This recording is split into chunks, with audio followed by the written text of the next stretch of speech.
प्यारे बच्चों, आज केमिकल रिएक्शन एंड इक्वेशन में हम नेक्स्ट टॉपिक पे बढ़ेंगे and that is type of reaction. ठीक है बच्चों, देखो टाइप ऑफ रिएक्शन से मैक्सिमम क्वेश्चंस आते हैं इस चैप्टर में। ठीक है, टाइप ऑफ रिएक्शन से मैक्सिमम क्वेश्चंस आते हैं। अच्छा, हम करेंगे क्या कि हम ऐसा करेंगे कि हर टॉपिक का जो भी हम टॉपिक क्लास में कर रहे हैं, एक तो उसकी एक्टिविटी हम साथ के साथ करेंगे, मतलब वीडियो के थ्रू जो मैंने केमिस्ट्री लैब में ऑलरेडी की हुई है उसको मैं इस लेक्चर में आपको डाल दूंगी, तो आप देख लेंगे।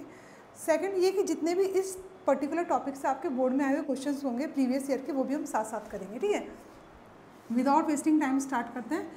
Type of reaction, type of reaction में जो हम फर्स्ट पढ़ेंगे and that is your combination reaction. क्या पढ़ेंगे हम? कॉम्बिनेशन रिएक्शन के बारे में पढ़ेंगे। सेकंड हम पढ़ेंगे इसमें डीकम्पोजिशन रिएक्शन। क्या पढ़ेंगे? Decomposition reaction. ठीक है, अब डीकम्पोजिशन रिएक्शन के बाद बच्चों हम इसमें पढ़ेंगे डिस्प्लेसमेंट रिएक्शन। क्या पढ़ेंगे? डिस्प्लेसमेंट रिएक्शन करेंगे। और उसके बाद बच्चों हम इसमें करेंगे आपकी डबल डिस्प्लेसमेंट रिएक्शन।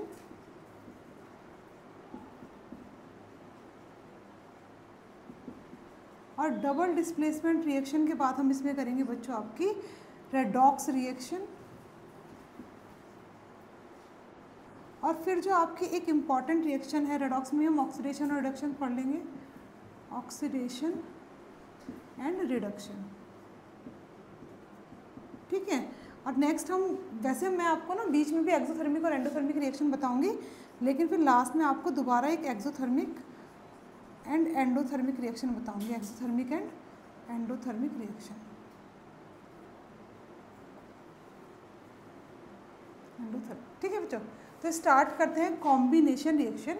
तो जैसे कि बच्चों अभी क्योंकि आप क्लास 9 से क्लास 10th में आए हो, क्लास 9th के बच्चों का दिमाग थोड़ा सा अभी ऐसा होता है कि मैडम हमें बहुत ज़्यादा सीरियसली नहीं पढ़ना, या थोड़ा सा चंचल सा माइंड होता है। तो बच्चों देखो, ये चैप्टर बहुत इंपॉर्टेंट है। मैं कहूँ तो ये केमिस्ट्री का आपका बहुत इंपॉर्टेंट चैप्टर है, जहाँ से आप रिएक्शंस को लिखना सीखेंगे, उनको बैलेंस करना सीखेंगे, तो फिर आगे के चैप्टर्स आपके लिए बहुत ज़्यादा ईजी हो जाएंगे। As the name is indicating, combination मतलब जुड़ना। कॉम्बिनेशन मतलब जुड़ना। तो अगर हम एक एग्जाम्पल लेते हैं, मैं इन सबको इरेज करती हूँ जिससे हम कॉम्बिनेशन को अच्छे से समझ पाएँ। ठीक है, तो हम एक एग्जाम्पल लेते हैं कॉम्बिनेशन रिएक्शन का। आप सब लोगों ने वो देखा है ना, जब घर में वाइट वॉश होती है, आजकल तो खैर डिस्टेम्पर यूज़ होते हैं, पर पहले क्या होता, चूना आता था। ठीक है, तो एक रिएक्शन करते कि हम जो चूने के पानी को जब जैसे हम पानी में घोलते थे तो आवाज़ आती थी, वो टाइप का उठता था। तो वो रिएक्शन क्या थी कि हम कैल्शियम ऑक्साइड, इसको हम क्विकलाइम भी कहते हैं। ठीक है, कैल्शियम ऑक्साइड, इनके जो कॉमन नेम है ना बच्चों, इनको याद रखना। कैल्शियम ऑक्साइड को हम QUICK क्विकलाइम भी बोलते हैं। और इसके रिएक्शन जब हम किसके साथ करते हैं? पानी के साथ। मतलब जब इसको हम पानी में घोलते हैं तो हमारा क्या बन जाता है? कैल्शियम हाइड्रोक्साइड बन जाता है। क्या बन जाता है? कैल्शियम हाइड्रोक्साइड बन जाता है। और ये जो कैल्शियम हाइड्रोक्साइड है, इसी को हम क्या बोलते हैं? स्लैग्ड लाइम बोलते हैं। क्या बोलते हैं? Slagged lime. अब इस कैल्शियम हाइड्रोक्साइड के साथ साथ क्या होता है? हीट रिलीज होती है। मतलब ये जो मैंने वीडियो आपको दिखाई हुई है, जैसे ही मैंने पानी में कैल्शियम ऑक्साइड को घोला, क्विकलाइम को घोला, तो एकदम से धुआं सा उठा। और जब मैंने बीकर को टच किया तो बीकर कैसा था? गर्म था, यानी कि हीट क्या हुई थी, उसमें हीट प्रोड्यूस हुई थी। तो बच्चों आपको ध्यान ये रखना है कि अगर प्रोडक्ट में आपका हीट आ रहा है, क्या आ रहा है? प्रोडक्ट में आपका हीट आ रहा है, तो वो आपकी कैसी रिएक्शन हो गई? एक्सोथर्मिक रिएक्शन हो गई। कैसी रिएक्शन हो गई? एक्सोथर्मिक रिएक्शन हो गई। और अगर आपके रिएक्टेंट में हीट का यूज़ कर रहे हैं, मतलब रिएक्शन को प्रोसीड कराने के लिए अगर हम हीट का यूज़ कर रहे हैं, तो वो आपकी एंडोथर्मिक रिएक्शन हो गई। बात समझ में आया? तो एक्सो मतलब हीट का प्रोडक्शन और एंडो मतलब हीट का एब्जॉर्प्शन। अंडरस्टूड? तो टाइप्स ऑफ रिएक्शन में कॉम्बिनेशन रिएक्शन का एक ये रिएक्शन इम्पॉर्टेंट है। अगर हम देखें तो एक क्वेश्चन जहाँ से हर साल आता है, दैट इज़ रेस्पिरेशन। अब रेस्पिरेशन जो है वो रेस्पिरेशन एक कॉम्बिनेशन रिएक्शन तो है ही, साथ साथ ही आपकी एक्सोथर्मिक रिएक्शन भी है। कैसी रिएक्शन है? Exothermic reaction. तो बोर्ड में एक साल छोड़ के एक साल क्वेश्चन आता है कि respiration is an exothermic reaction और नॉट, और it is an endothermic reaction और एक्सोथर्मिक रिएक्शन। तो बच्चों होता ये है कि जो भी हम खाना खाते हैं, ठीक है, सपोज हमने रोटी खाई, चावल खाए, आलू खाए, दाल में तो प्रोटीन होता है, चावल खाए, तो इन सभी के अंदर क्या होता है? कार्बोहाइड्रेट होता है। क्या होता है, कार्बोहाइड्रेट होता है। हमने खाया, हमारे पेट में गया, खाना पचना शुरू हुआ, तो फिर वो कार्बोहाइड्रेट क्या होता है, कार्बोहाइड्रेट चेंज हो जाता है ग्लूकोज में। ठीक है, ग्लूकोज का फॉर्मूला होता है, मेरे साथ साथ बोला करो, ठीक है, ग्लूकोज का फॉर्मूला होता है C6H12O6। क्या फॉर्मूला होता है, C6H12O6।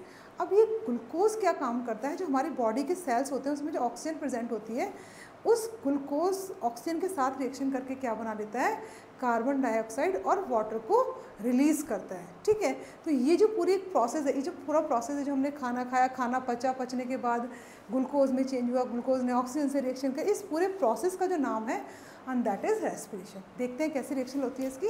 देखो रिएक्शन क्या होती है कि ग्लूकोज C6H12O6, ठीक है, इसने रिएक्शन किसके साथ की, ऑक्सीजन के साथ की। इसका फॉर्मूला क्या है, ये क्या है, ग्लूकोज है। ठीक है बच्चों, अब ऑक्सीजन के साथ रिएक्शन करी तो क्या बन गया हमारा 6CO2 + 6H2।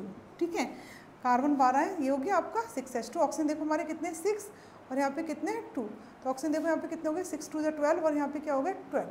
तो यहाँ पे ऑक्सीजन कितने, केवल 6 है यहाँ पे हो गए। तो इसको बैलेंस करने के लिए हमें क्या करना पड़ेगा, हम यहाँ पे क्या करें, अच्छा ऑक्सीजन भी रिलीज होगी या नहीं होगी ये देखना है हमें। ठीक है, तो क्या हो रहा है, ऑक्सीजन रिलीज़ हो रही है।